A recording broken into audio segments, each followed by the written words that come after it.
Party started. Are you ready? All right. My name's Claire. Have you got any Arcane fans here? Okay. I want you to go 50% louder when I introduce these lovely people. Can we do that? All right. Please welcome to the stage. It's the wonderful. He's about to sit down, but he should stay standing. It's JB Blanc. Come on, JB. Keep it going. Let's go.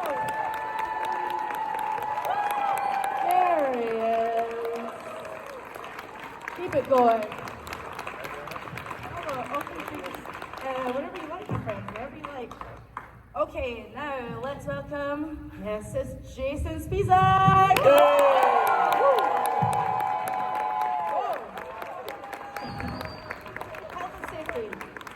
Health and safety. Thank you so much. Kids, don't drink in the mornings. Yes. Watch yourself. I swear it was just water. Yeah. And finally, last but not least, the wonderful Reed Shannon!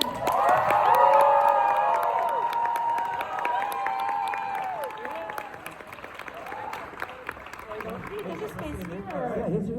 Yeah. I don't smell. You can sit next to me. No, he does. That's what. Oh, you guys, have you Cross had a your good legs, just like weekend? this. Other one. Oh, There we go. Perfect. there you go. Oh, wow. I like Glad I this. matched my sock. Check that out. Hello. Guys, have you had a good weekend? Yes, it's been lovely actually. Yeah. So many lovely fans. So Great many time. people in incredible cosplays that took the time because they love the show. It's just lovely. Absolutely. And it's such a beautiful show. It's absolutely wonderful. Like, I have not had time to catch up with it. And in the last couple of weeks, I've had to just go all the way through. I'm like, right, we're going to get to the end. And it's gorgeous. When you first saw the finished product, how did you guys feel as actors? I haven't watched it. No spoilers.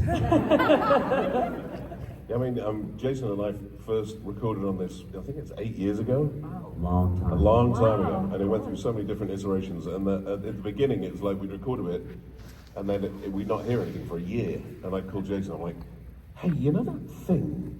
Yeah, that show. Are we still in it? What show? Oh, that thing? Yeah, are you I still don't in it? know. I haven't done anything. Because I heard they changed out some cast members. Yeah, yeah. Are you still on it? I don't know, they haven't said anything. I haven't worked on Well, I don't know what's it.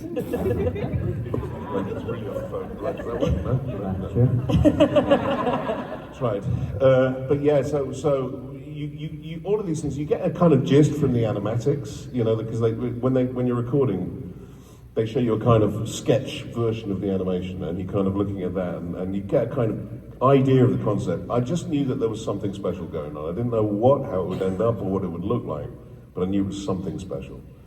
And then Jason turned up, and I realized it wasn't going to be that special. Yeah, there's gonna be garbage. Which was a shame. I think the writing was also another clue. Immediately. Before I saw Yeah. any of the artwork, the monologue from episode 3 was what they gave me to audition. And I could just tell from the quality of the writing, you know, do you ever wonder what it's like to draw? It's like, it's written so well. The characters were so clear in the writing that I thought, wow, this would be really quite something special. And I'm so glad it turned into what it did. And coming just off the back of that, I know that Reed, I was watching an interview where you said this character for you came at the right time and you really related. Could you explain what you meant by that? Yeah, you know, I think I was probably 16 or 17 when I started recording, and you know, that's just a wee man. yeah, little man, for real. And I think, you know, like that's a really important time for everybody in their life, and you know, for me, it was a time of me trying to figure out like what kind of man I'm gonna be, and I had the opportunity to play this shining example of a character, even though he was the same age. You know, he stood up for his community, and you know, and looked out for the people that he loved, and that was like everything that, you know, everything that I could have wanted, and everything that I still strive to be. And so, you know, you know, during like the 2020 protests and stuff, I went out and I was protesting, leading protests and stuff, and I don't think that I could have done that had I not been able, like he was saying, like the words and the writing is just so spectacular. You know, it filled me up in a different type of way, and you know, it's amazing going everywhere and seeing that other people feel the same way about this character. You know, it's heartwarming. And off of that question, like what I thought when I first saw it, I feel like I'm still in shock a little bit because it's just a spectacle, truly, you know. It's really it. I mean, they're wonderfully. I was very surprised because I've just watched Arcane recently, how layered and how much depth there was. Again, wonderful writing. JB, what did you think? What jumped off the page to you when you read for this character? Like, did you feel the same way? And what were you connecting to as an actor? Yeah, sure. I mean, I'm a single dad of a now just not teenage girl, so there was an easy connection there for me because as a dad, and just feeling so sorry for my kid because she had me as a dad. But We're like all sorry. Yeah, and she's now I've done so many projects where I play dads who kind of die, spoiler alert, but she's like, Dad, art imitating life, can we kind of like cut it off at the death point? I'm like, I didn't even know you cared, baby, thank you.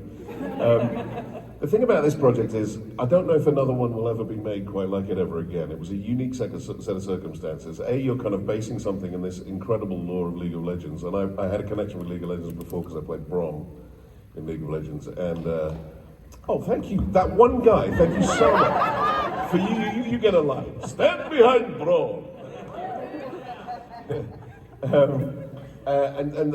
No company's ever had this much time and this much money to dedicate to a project like this. And to get a French animation company that was so damn clever, so brilliant, so dedicated to detail, every flinch, every flicker of an eye, everything is just so beautifully done. That's incredibly rare. So the project will always be special because I don't think we'll ever work on anything quite like it ever again. I think they'll probably go into other worlds and explore other worlds, and if they're listening, I'm available. I'd rather not die in episode 3 if that's okay, but you know. Yeah, I'd rather not die too. But yeah, the leadership qualities of Vander, the speech with Vi where he talks about leadership and how you kind of, you know, have people look up to you, and that's a huge responsibility.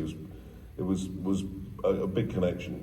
And then there were just so many moments during the show, like, I mean, hearing the one take where Mia broke down as Powder, the weird thing about this show is all animation, they'll show you an animatic and then you get a preview of your kind of lines and what you're going to do, and you kind of get an idea of the scene, and never, ever, ever have I reached the end of that animatic and realized that my face is wet with tears. And I'm looking at them going, you bastards, you can't do this. Think this is to me. What are you going to do to the audience? And I think you probably all know what happened to the audience. So it's a unique experience. Jason, like, I'm interested about process, actually. Like, when I first came to LA, I did a bunch of acting classes out of interest. I thought it would make me a better interviewer to understand the process. I know, exactly. I know, and it didn't go, and I wasn't very good. It's all right, my love. And so I wonder about process, because for me as a complete amateur, when I was looking at words they were giving me, I was like, where do I go with that? What memory am I accessing? So for Silco, do you do the same for those characters and the character here?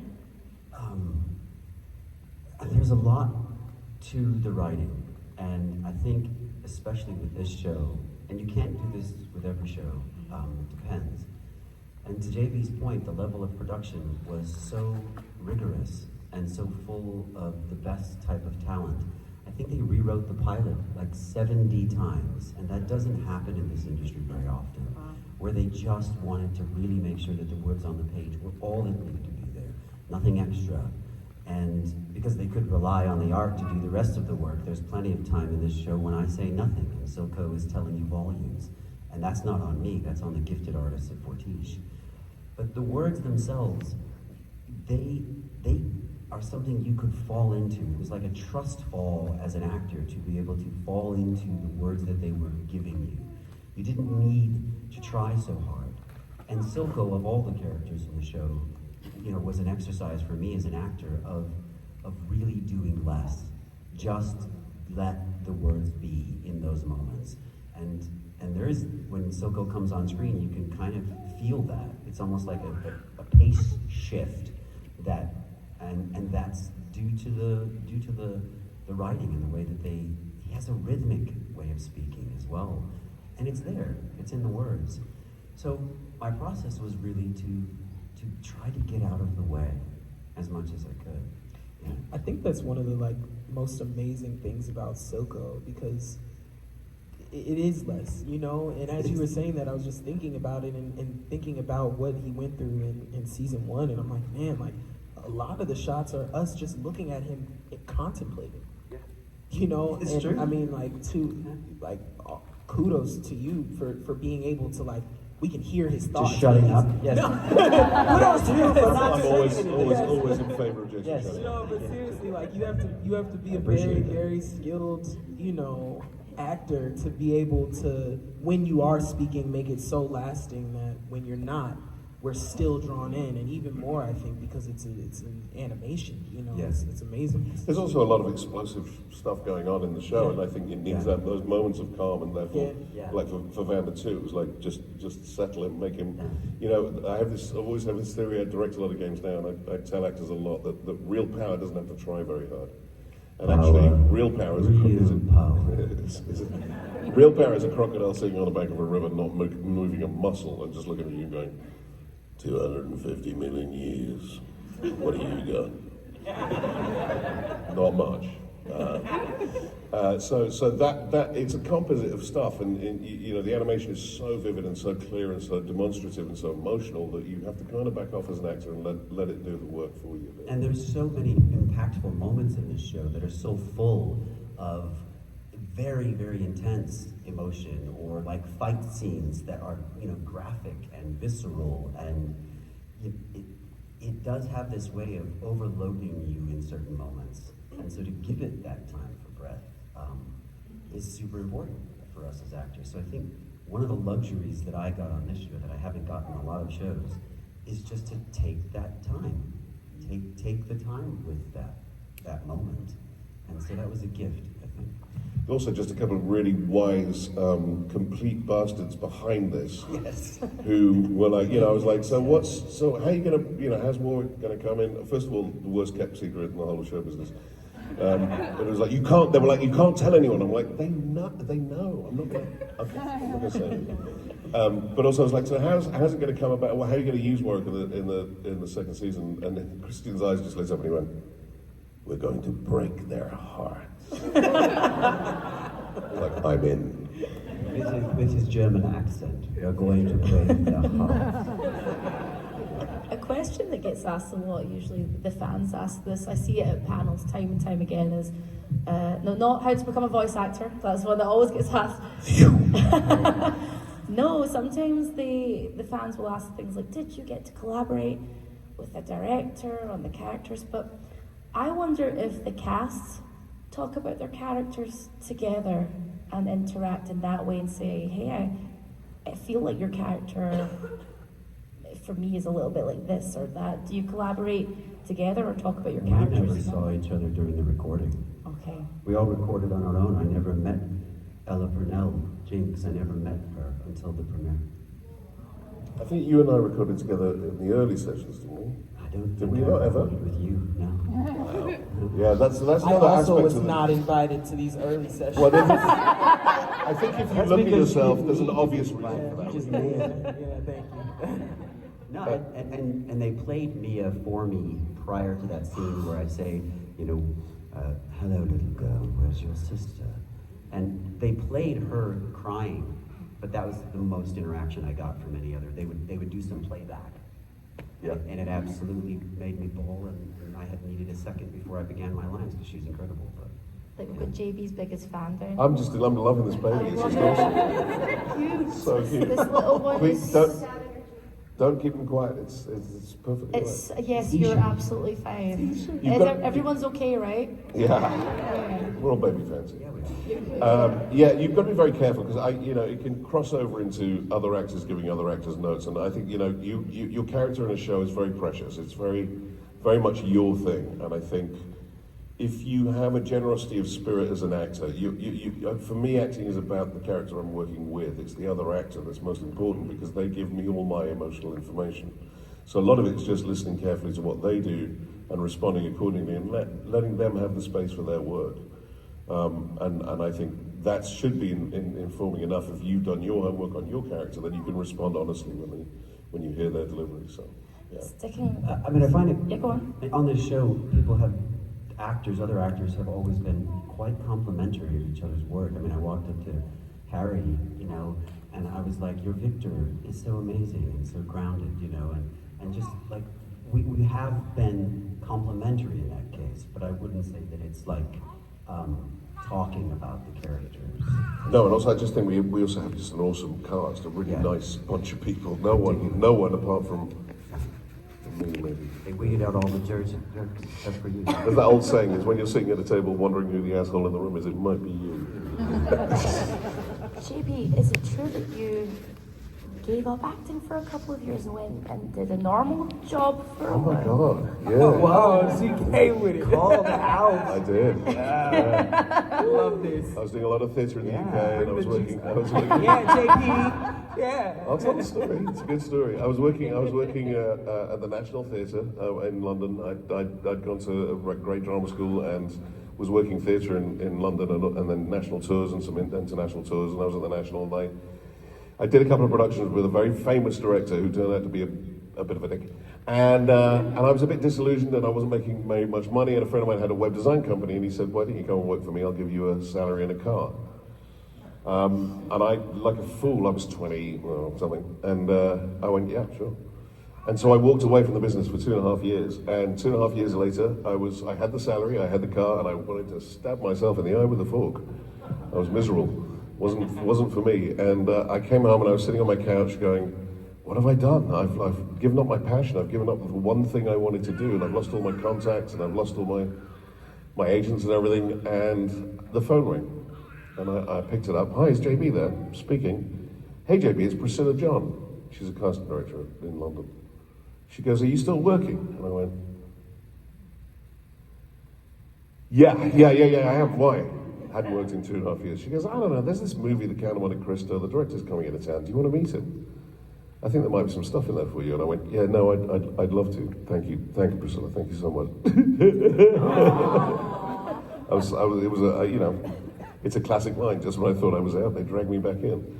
And I met Kevin Reynolds, and he was, in England, directors don't tell you whether you're a good actor or not, because it might make you arrogant. So Kevin, who's from Texas, was like, "Your stuff's really good, man. I want you in my movie." I was like, he said, "I don't know where yet, but we're going to put you in my movie." And I was like, "Okay, well then great." And we shot that in Ireland and Malta, and then after that, he's like, "I think you'd do better in Los Angeles. Why don't you come and stay with me for a while and see what you think and give it a shot?" And so I came out to LA, stayed there for 10 days, thought sunshine, palm trees, a career, I'm in, I'll do it. And I sold what little I had and then moved here, and then my friend Victoria was playing a character called Sir Integra in an anime called Helsing. And she was like, "They're looking for British voices, do you want to go and meet them?" And so I met this weirdo called Taliesin Jaffe, who's now, one of the queens of Critical Role. And that was my first ever gig, was Helsing, playing Enrico Maxwell. I love that. Oh my god. Yeah, and then games were kind of kicking over at the same. So literally that, it's a lesson. I did walk away from my dream, and it could have ended that dream forever. And I got just given that lifeline, and I told myself I was never gonna. I know. He never shuts up, does he? Don't give up on your dreams. Don't give up. I can hear him saying it. You listen to that kid. Yeah, You just take care of it. Pay attention to that. When you said that, Melody was like, that's just right. JB, how much do you think, and I'm going to open that out to Reed and Jace as well. You don't have to. It's lovely to listen to him. Yeah. Because I often think that all of my friends that are doing these weird and wonderful jobs, similar stories where it's like you almost give up or you've given up and then something comes along or something changes your path to catapult you somewhere else. And I wonder, is that luck? Is that hope? Is it fate? Like, what do you guys think? I think sometimes reaching your bottom, you've got to reach your bottom to know which way to go. The only other thing I'd say is that I've never learned anything from success. I've learned a hell of a lot from failure. Yeah. And I think we're all scared to fail.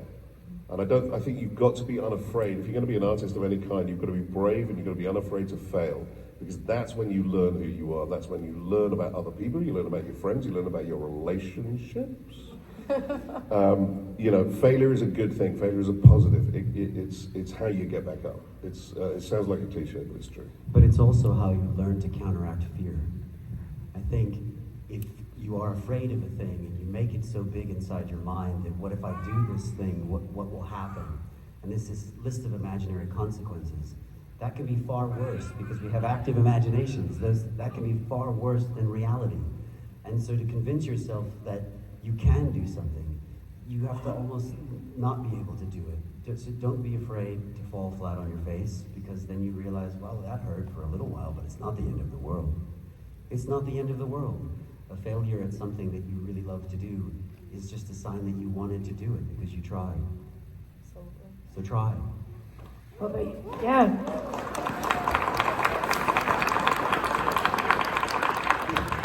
You guys, this is like, I've got tear. We should have got a box of tissues. I know, right? We've got the Like, toilet. Wipe my Really face in emotional. this toilet paper holder. And then there's nothing inside I them. love you too. It's so cute.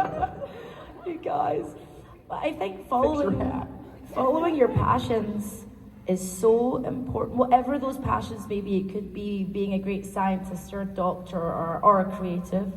It's so important. Reid, would you agree with that? I think your parents, I watched an interview where you said your parents really wanted you in school. Yeah. They wanted you to stay in school. Yeah.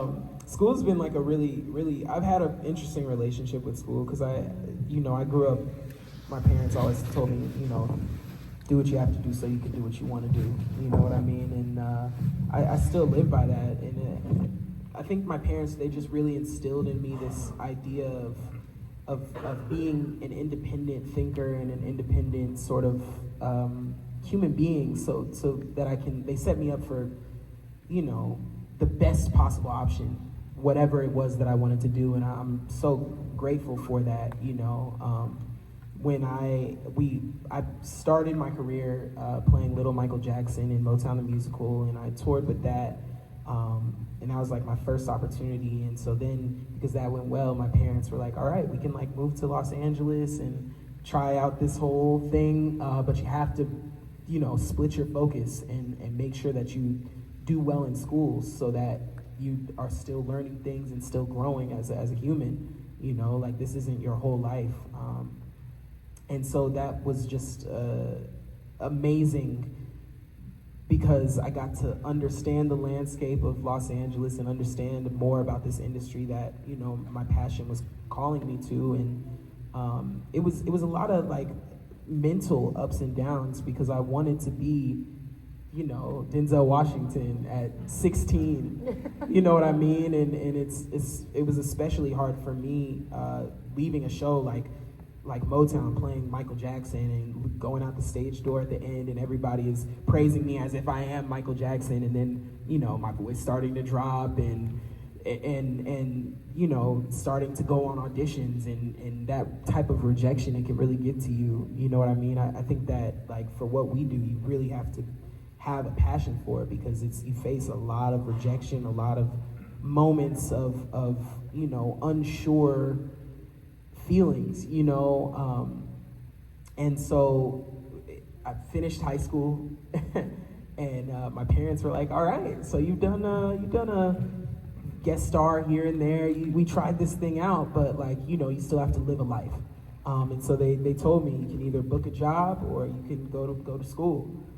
This was right before I had to take the SATs, and I was not trying to take. So you were like, I gotta book a job. Yeah, I just like I threw it to the wall, and I did everything that I could, and I ended up like right like a week before the SATs, because I pushed it back. There were 2 dates you could take the SATs. There was like the early date, and then there was like the final, So you were like, Yeah, and so I auditioned that was the week that I auditioned for Arcane, and I ended up announcing on Cartoon Network. So if you ever hear Cartoon Network, coming up next on Cartoon Network, I did that. And that was my saving grace. Like, I was like, hey, look, I don't have to go to school, right? They were like, yeah, you got your $1,000 a week. And I was like, this is all I need. You know what I mean? And it's crazy because that job was like, when I would tell people, they'd be like, wow, that's amazing, you know, and it didn't feel like that because I was so obsessed with what I thought it would be. You know, I thought that I would get a job and be on TV and, you know, and that happened and I'm still doing that, but it's, I think to feed off of what they both said, it's a journey, you know, and you kind of have to be fearless about what you want.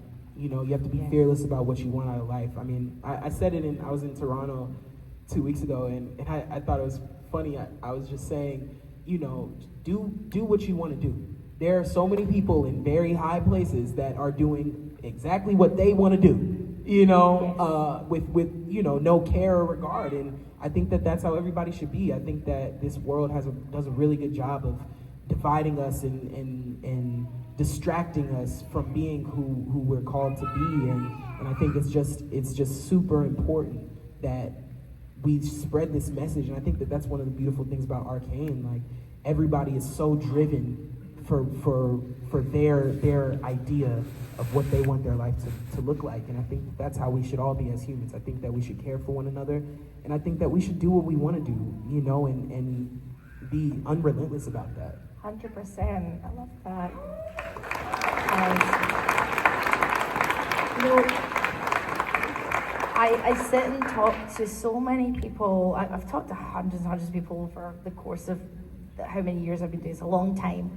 And, you know, the entry into becoming an actor or a comedian or a musician or whatever is always different. And it can be any age. I think there's a total misconception when people think, I have to do it at 21, or I have to do it this route, go through acting school and so on. You can do it at any age, any time, right? I remember selling frozen yogurt to John Malkovich. Really? Yeah, in LA.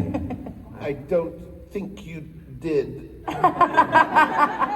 Do you remember the flavor he got?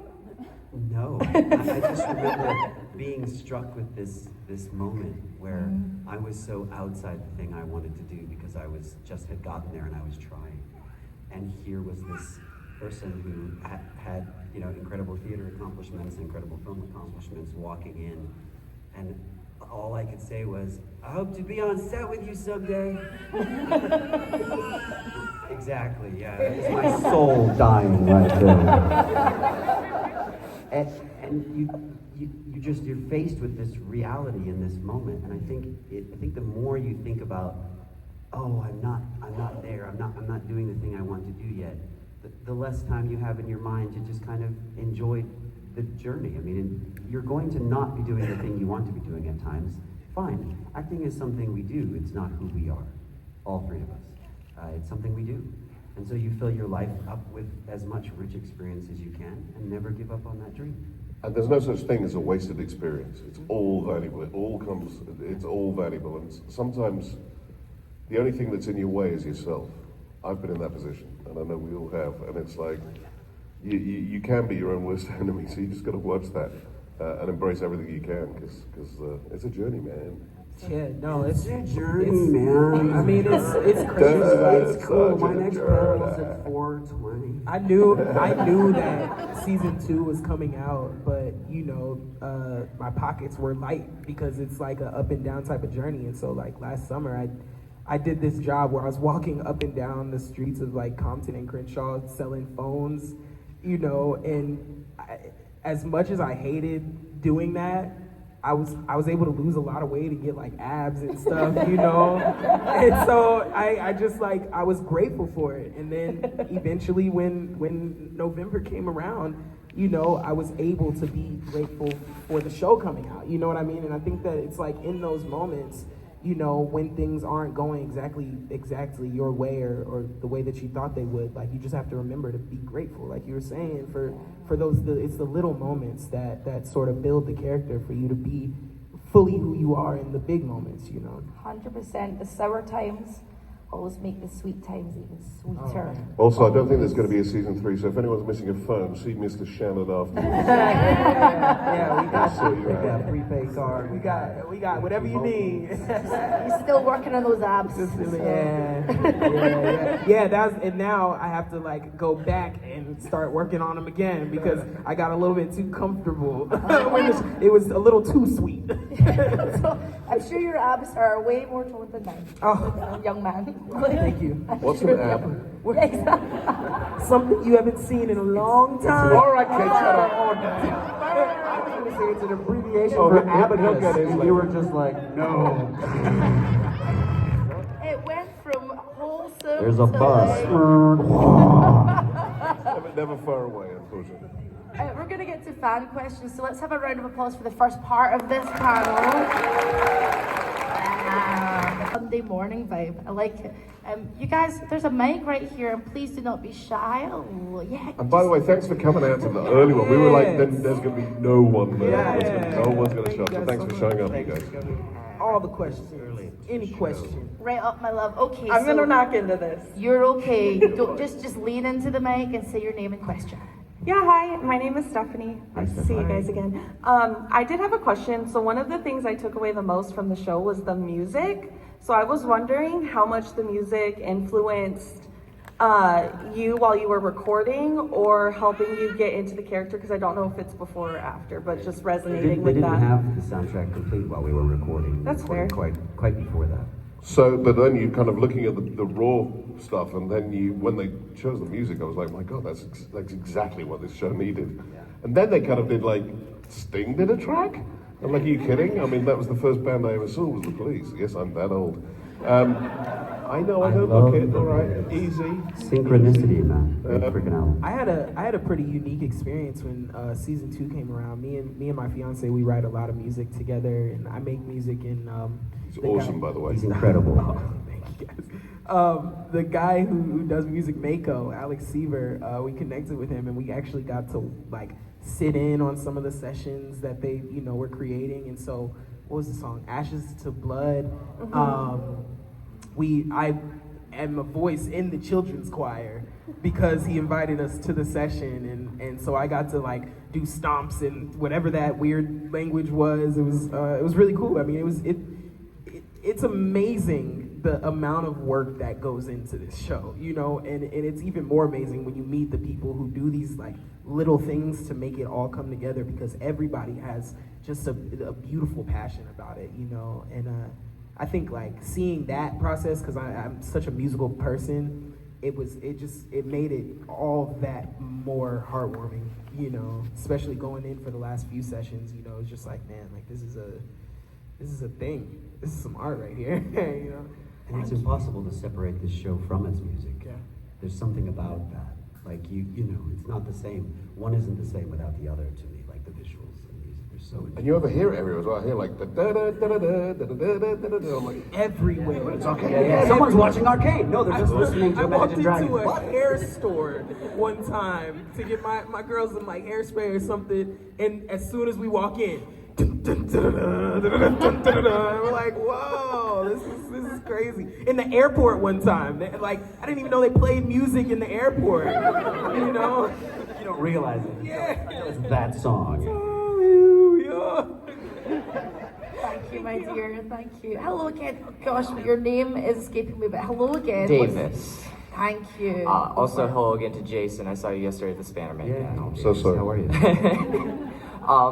If you look at season 1, within a 9-episode period, you go from an explosion in Piltover to an explosion in the Capitol. And then in the 9 period, you go from an explosion in the Capitol to the end of the world, if not the multiverse. How does that, like, almost exponential growth of stake, and when was the first time you realized the direction that season 2 was going and the whole, like, impact it would have on your characters? I was dead. So yes, this is not part Me too. Read. I was just glad they put my boy in more episodes. It's crazy because when the first season came out, we went to the premiere. These guys were like, I was like, I love this, and I knew about the bridge fight and all of this, and I was so excited to be there. And they were like, yeah, we're just gonna like walk you in through the back, because in season 1, Ekko isn't really revealed until episode 7.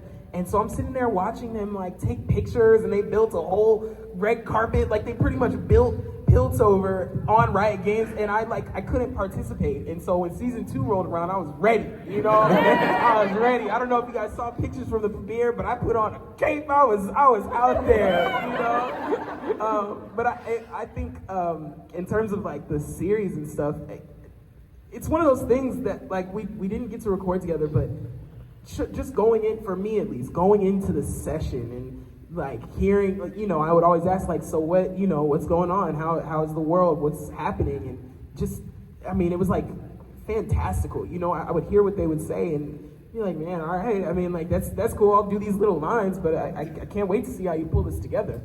You know, yeah. But I mean, they. And sometimes it's like a little secret they keep from you. They don't tell you where it's going or what's going on or how big it's going to get. You know, and so you and that's a good thing because you've got to focus on your moments and that particular scene without looking at the bigger picture often. You can't play the end of the story. The bigger picture is for them to understand. So you kind of, and I still don't understand why I only got 3 episodes. Oh gosh, I'll be fine. These guys were in episode 7, season 2, probably the best episode of the series. Like a whole revival. Like it was amazing to see you guys in that. It's fine. I'm not bitter. So the big picture is often kind of kept away from us, and then when you see it, it's just, you know, it blows your head off. It always does. It's like, wow, how did that happen? I didn't know they were going to go there. That's when you think they can't take it any higher, they just... this lot particularly, they just went... kept like winding it up. It's amazing. Yeah. Thank you. Thank you again. You guys are phenomenal. Thank you. Hello, welcome back to another panel. I recognise the back. I like to think that you sleep like this as well. It was like this all weekend. Very safe at night. What's your name, my friend? Thank you. My name is Will. What I love about Arcane is that it embodies the idea that art should comfort the disturbed and disturb the comfortable. The show heavily depicts mental health, a father figure that teaches us about behaving better for our peers, the desire to protect our community, and ultimately someone at the end of the day to tell us we're perfect. I'm a social worker, and when I showed Arcane to a client, she shared that her experience with bipolar disorder was almost perfectly depicted through the struggles of the characters. Given how Arcane delivers such a powerful message about emotional health, personal struggles, and ambition, what impact do you hope your characters' journeys have on viewers dealing with similar challenges? That was a really well-written question. By the way, this dude's awesome because we had a big conversation at my table yesterday, and you're just an awesome dude. He went through hell himself and decided to become a social worker to help other people going through hell. I don't think there's a higher calling. I think that's awesome. So you're awesome. Good on you. The mental health aspect of this show was something that was a complete surprise to me, and I was so happy that I've had dealt with mental health illness in my family. I was so happy that they were going to address it so bravely, so unashamedly, without kind of glossing over it, without making it pretty. Because you know, Jinx is the hero, anti-hero kind of thing, and it's a risk for a company to put that on the line, and to show it in such a graphic way. You know, her little visions, her scenes, all that kind of stuff. It's so clever and sensitive, and the impact that has had is extraordinary. And I'm really grateful to be part of something like that. Again, it's something that doesn't really happen very often.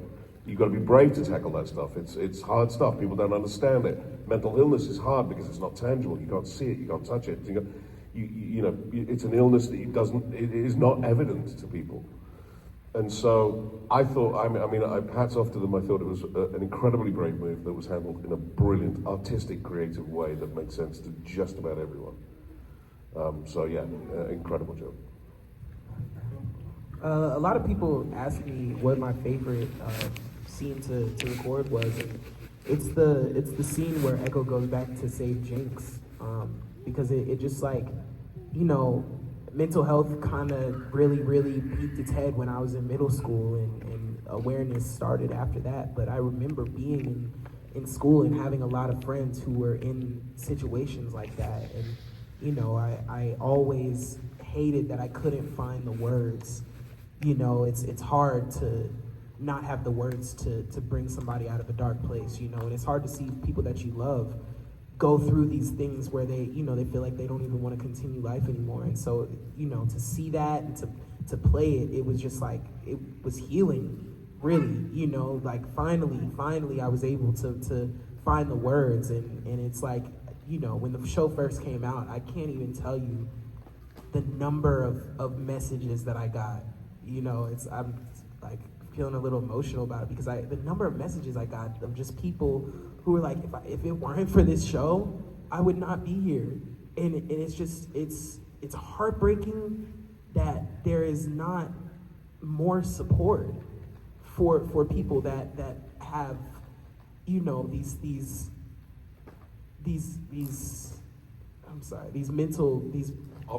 obstacles. Yeah, you know, it's heartbreaking and it's heartwarming that we're able to be a part of something that has so many layers and just has so many things that people can relate to that can heal them. You know what I mean? And it just, to me, it shows that it's like one call away type of thing. You know, it's one thing away from saving lives. You know, and if we could just open our hearts up just a little bit more and bring in some of those people who feel like outcasts and feel like, you know, they don't have anybody in their corner, you know, that the world would be such a better place. It happens many times a day at every con, and it's horrifying how many young people are being affected by this. And I not to sound like an old fuddy-duddy, but I have to believe that social media is having an effect on it. Interesting, there's some experiments now where they're banning phones in schools, and kids are pissed for about 2 weeks. And then they go, oh my God, my friends, we talk, we discuss stuff, we interact much more. I feel less alone, I feel less isolated, I feel less bullied, I feel like people know me as opposed to my persona online. And I just think there's something in that, and I think there has to be a correlation. And I'm dad of a recent teenager who's now 20, but I've always tried to teach her like that. Yeah, it's got a place, and be smart about it, and get some space from it when you need it, because it will devour you. And I think it's a crucial difference. I also think, yeah, please applaud for that. As a father of 2 daughters, one of which is neurospicy, as a friend of mine used to say, I just love that phrase. I think it's beautiful. That's great. I'm sticking it to I love that phrase. I'll steal that too. Courtney Taylor, my friend. Oh, was it? Of Yeah, course it sorry, is. they Yeah, drew that. that makes sense. Playing the found father figure of someone who has an undiagnosed mental health challenge in this show, it hit very much home for me, because I think, and it may be just this country, it seems to be coming to light now that we are woefully unprepared, and we address these problems in such an inadequate way at a systematic level, be it government, be it hospital, be it police, be it whatever, to the point that we 3 have people showing up at our booths telling us that our piece of art was seminal in helping them with their mental health challenge. Shouldn't we have a government and a city and everything else that is that front line of support to truly help them? Because I can't truly help them. I'm not a therapist. You did. I can't truly help them. I can be there and receive their stories, but what I want for my daughter and what I want for all of us, our families and friends, is I want them to be able to have some place to turn to, where they can be guided through their own personal empowerment to solve these problems for themselves and live a fruitful life. That's what I want. As much as I love the idea that we can help people and our stories and our art call to them, there's real help that these people need, and I think we fall short too often. There's a lovely company here in Phoenix called Crisis Preparation and Recovery that I've helped from a volunteer standpoint. I've helped because they've helped members of my family. And I think our art is one thing, but it is also reflecting immediately upon us a challenge that lies before us in the real world, and I think we should meet it. And we're too far to, yeah, well said. And we're far too busy showing off in big city voices to be able to do that. We're all way too busy. We're therapists as well. Thank you. And thank you for Thank all you. your hard Awesome work. question. Thank you. Hello, friends. Hello. What's your name? Kyle. Kyle. Wonderful being here and meeting you guys. Yeah. That was serious. Yeah, it's hard to follow that up.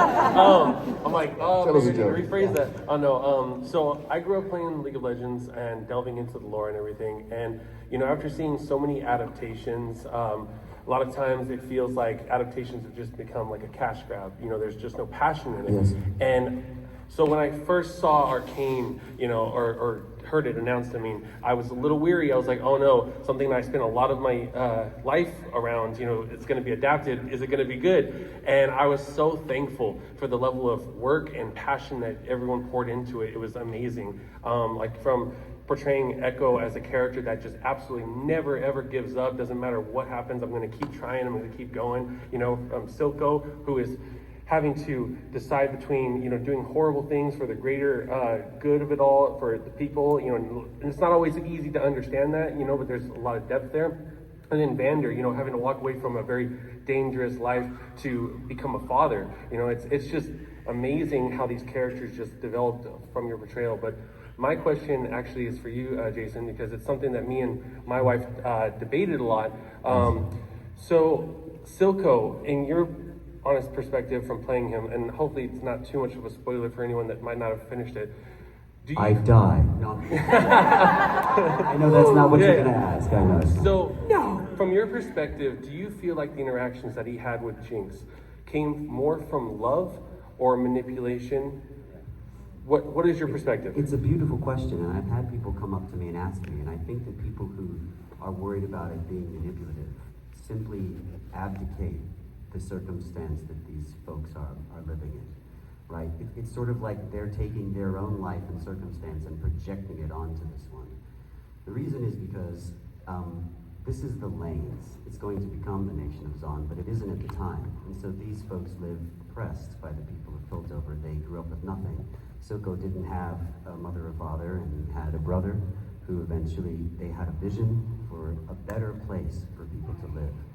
And ended up getting betrayed, almost drowned, almost killed by the one person he probably thought he could depend on. Never stops bringing it up, honestly. The power to forgive, yada. not on this panel. So if you set up that circumstance, and he has this opportunity in the moment in the alley to kill Powder, and he has this moment, he just wants to find out where Vi is, kill Powder, and then go find Vi and kill her. And that doesn't happen. Instead, she runs and she hugs him, and in that moment, he sort of sees himself, and this is my take on the character. He sees that moment of betrayal for when Vander did the same thing to him, and Powder's sister just did the same thing to her. And there's this moment. Silco wants that cycle to end, and the only means by which he has to achieve that, in his estimation, is the plan that he's laid out before himself. It involves Shimmer, it involves murder. It's a terrible, awful mistake morally, but he is convinced that that's the only way to truly bring it about, because the other way, being a lapdog to them, doesn't work. So now if you imagine that he has a daughter in this circumstance, what are the choices? To just say to that person, you have incredible talent, honey, why don't you go sit in the corner while daddy handles all this? Is that a better father figure? Or someone who says, I'd like you to use your talents to help me achieve this thing that will ultimately be better for you. That's amazing. What would you do? What would you pick? And he's also a broken man, and he also has, complicated mental issues himself. And in the end, he absolutely loves Jinx.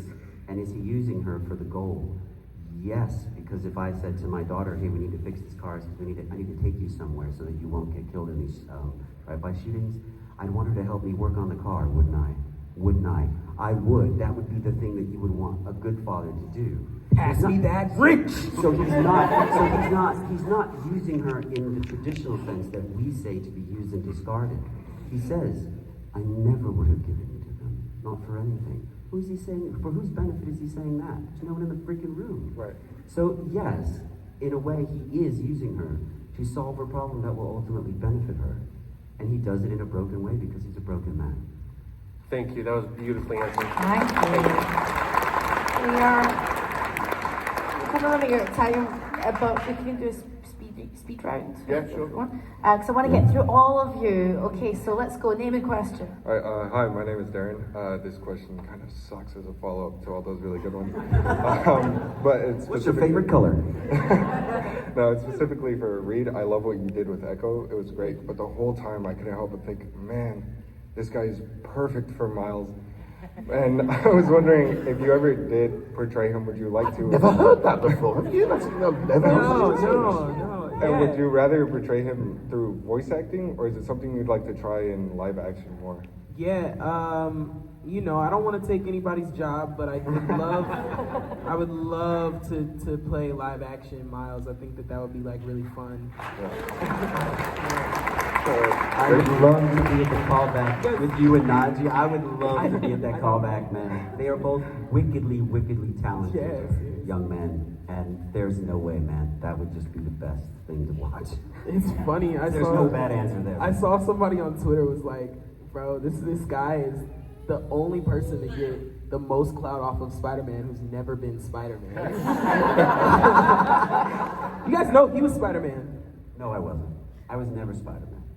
I was the Spider-Man in my heart. Oh. It was the one role I got a bucket. I always wanted to play Peter Parker. I just haven't got a chance. All right, thank you. If Yuri can do it, I can do it. Hello. Hi, my name is Sean. I appreciate you guys being here. What was your favorite interaction or dialogue you had between your character and another character in Arcane? That's a question to all of you. Favorite dialogue? Can we pretend like it's the first time? I thought that was such a beautiful moment. I think talking to Vi about leadership was pretty special. And then the letter that I wrote to Silco was actually really moving. I didn't expect it, and it was. Because I think we've all got to be accountable, and if you're wrong, you're wrong. Yeah, and I think telling somebody when you know that you are an imperfect person and looking at them, especially if you have a father-daughter relationship with them.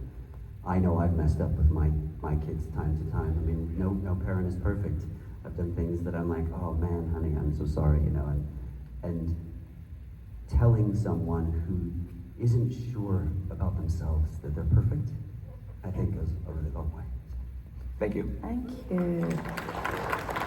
Oh, you look amazing. Thank you. What's your name? I'm Kay. I was here yesterday for the Spider-Man panel. I have a question for both you two, for Ekko and Vander. I already asked you because I got your signature. Hello again. What's your favorite line you ever did as your character in Arcane? I mean, there's so many good ones, but I mean, there's something just because Vander was a balance, like he's this big guy, violent past, but the way he asserts himself is so gentle now. Let me give you a piece of advice: don't threaten the guy who pours the drinks. Good answer. Yeah, somebody just reminded me of this line. I forgot the line where he's saying, "If a single seed can make it down here, so could we." I just thought that was such a beautiful sequence, like seeing, you know, after you see the problems between Piltover and Zahn, and then you go just a little bit deeper and you see this like beautiful tree and this beautiful community. I don't know, I really loved that moment. And I will add that I think a line that they gave Silco in season 2 is so important. I think the power to forgive is like such a big deal amongst human beings. Thank you. Thank you so much. Thank you. Hello, what's your name and question? Hello, I'm very close to the mic. You're good, don't worry. I'm Thalia. My question is, Arcane Season 2 is the highest rated by critics. Did not get below a 9 for every single episode, therefore beating out Breaking Bad, which is considered Take that, JP. to be the greatest show of all time. How does that make y'all feel to know that You know what? something that you were a part of is now The fact that I got to work with a guy who's on both of those. No, right? Like, he's a legend. Super legend. Made me feel pretty important. I mean, there's nothing you can say to that. It's breathtaking. It's amazing. you're only getting better. Do you know what? But I love the fact that it was such a collaborative piece of art because it involved artists as well as actors to actually show you what's going to be on the screen.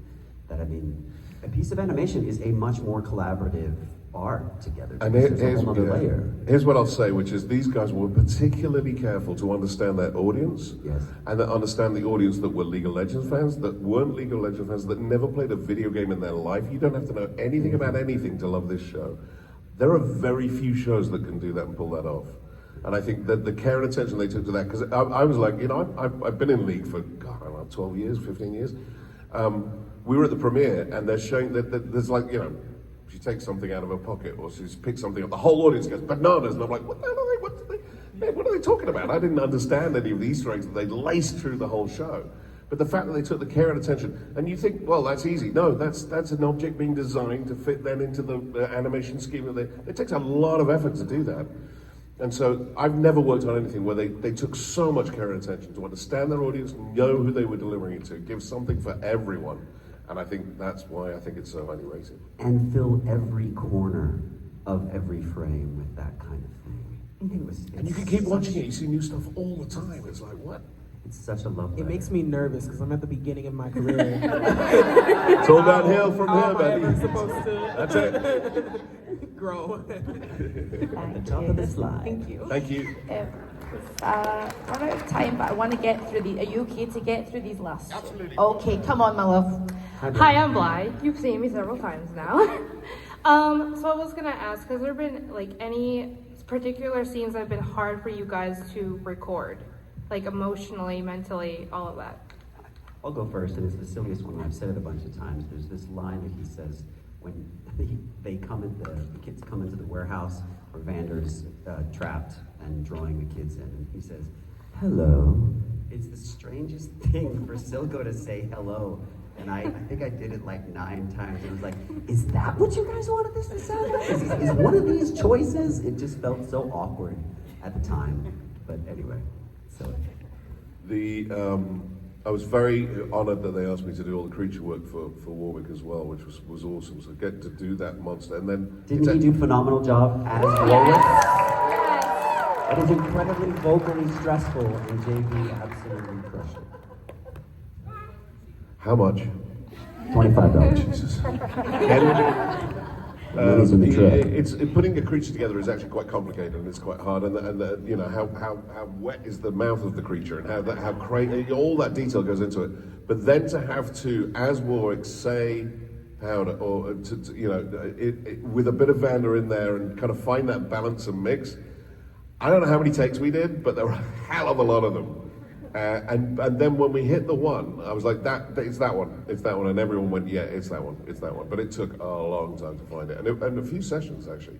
I kept coming back and doing them because we built the voice of the creature gradually. I think it wasn't anything in particular, but my last session that I ever went in to do, we were just filling in some of the small pieces in like that last battle where Ekko threw the thing at Victor and all of that. Right before I walked in, it was like a normal day. Right before I walked in, my nose just started bleeding, like profusely. I don't know what happened. I think my body was just like, you know, like, let's give it our all. And I was going a little I was too excited or something like that. But I think you were punched in the face by your own sheer talent. Oh, you think? It could have been that. It might have been that. I want that on a t-shirt. I've been punched in the face by my talent. Give it to you for Christmas. Thank you very much. Thank you. Thank you for waiting, my friend. Hello. Thank you so much. Hi, I'm Alex. I just wanted to ask, I think that a lot of the best performances, no matter where you are in front of the production, in front of the camera, behind it, whatever, the actors put a piece of themselves into the performance. And I was wondering what particular line or a scene where you felt the most of yourself come forward into the character, into that. All of Ekko is who I am, truly, you know, like just quickly to piggyback off of what I was saying earlier and like trying to figure out the type of man that I want to be. I feel like people that look like me, they get a hard rap in society, you know, and we kind of are conditioned to believe that we need to be aggressive and be intimidating to just have any type of empowerment in our lives. And you know, my dad, he's a real gentle guy, and so, you know, therefore I am as well. And so like it was freeing and healing to be able to play a leader who was not aggressive. You know, he's aggressive when he has to be, obviously, and that's great, but the truth of who Ekko is he's a gentle person. He wants everybody to survive and thrive, you know, and it's nice to know that a character like that exists, and it's even cooler that I get to play. Yeah. It's an honor because you know, you come and you do your first session, and then you can see ideas being sparked off in Christian and Alex, and they said to me that, you know, what I brought to the table helped them mold who Vander became. They had an idea or a concept. But that again, very rare that you get to really play something that close. I am a single dad of a teenage girl. There was a huge amount of emotion in there for me. It was, I came from a fairly violent background, and so there were lots of correlations. It's kind of spooky when that happens, but I don't necessarily think that's by accident. That baby is drunk. I'm going to report it to the police. He's clearly out of control, and is actually starting to get a little. Pull it together, Melanie. Why did you put that in the milk? Because I'll be honest with you. Literally, that kid is happy. I was expressing myself, mother, and now I feel like I can't anymore. Melody's having a great time. He seems to be. I'm I'm telling kind you. of yeah. jealous, to be honest. I wish I could be like that. You were last night. I don't drink stock. He doesn't. So yeah, I mean it's kind of lightning in a bottle when that happens, or shimmer in a bottle when that happens. It's kind of magical. Kind of magical. And in my case, You're a weirdo. I'm done. Yeah. I feel like that Silco's, there's a way that he has of moving through life that I felt more at peace with when I began to play the character. So I think there was an element of me that was less present in my daily life, that was brought out through playing this person, which is kind of interesting. And it's not that I felt that I was. You'll be done in a minute. Don't worry. I was comfortable in that place, probably in private and probably amongst people I loved and cared about. But there was just this extra sense of I don't know, just letting things be kind of as they are, the way that he has this sort of quiet power that I seem to inhabit more of since I've played the role, which I find very interesting. And the other thing I find crazy is that we played those roles together, me and him. We both have had difficult past, difficult marriages, difficult aspects with our kids, kids who have been in trouble. That, and the more we've got to know each other, the more we've kind of gone, how crazy is it that we were in this show together playing these characters? Yeah. Kind of amazing. Yeah, in like a brotherly situation. Like Art does imitate life. Yeah. Yeah, it's true. Even like with Ekko and Heimerdinger, Mick Winger, the great Mick Winger, he was the one who taught me how to voice act. Like years before Arcane was ever because he teaches, and when I booked Cartoon Network, I was a little lazy with it, and Cartoon Network was like, yeah, You're doing great, young man. Yeah, but it was just crazy. Like it really, art really does imitate life. It's a lesson in life as well, because be nice to everyone. You never know who they're going to be the next day. So it's like, it's really true. And I think to be affected by your art as much to affect other people as your art is just kind of sings to what it is that we do. I don't think that every role I've ever played has also contributed to who I am today. And I think Silco contributes to who I am as well. And we are damn lucky to be able to do it. Yeah, it's a privilege, it very, really very is. Thank fortunate. you guys for coming out. Thank you guys for your support. Thank you guys. These guys are going to be at their tables to the end of the day. Yes. They'll be at our tables. Come say hi. So please go say hi. Please give it on up for these wonderful, wonderful folks right here. Come on. Yes, please. Jason and JB.